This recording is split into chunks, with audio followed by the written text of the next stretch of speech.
کے جو لوگ ہوتے ہیں نا جو بہت سے گوشت نہیں کھاتے 99 100 سال تک زندہ رہتے ہیں, تو بڑی مجھے اس وقت بھی خیال ہوا, میں نے کہا یار جو کام ہمارے پیغمبر نے کیا ہے نا وہ ہم ڈاکٹر کے مشورے پہ چھوڑ نہیں, ہمارے پیغمبر نے اونٹ کا گوشت کھایا ہے. میں تو جب حج کرنے گیا نا اتنا مزہ آیا, کیونکہ حج میں ہمیں مینا میں دنوں میں بھوک ٹائٹ لگتی ہے,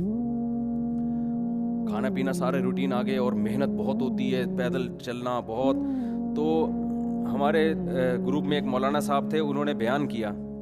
بیان میں بتایا کہ یوم نہر میں رسول اللہ صلی اللہ علیہ وسلم, یہ حدیثیں تو ہم نے پڑھی ہوئی ہیں لیکن ظاہر ہے وہ بیان کے دوران انہوں نے اس حدیث کو ہائی لائٹ کیا.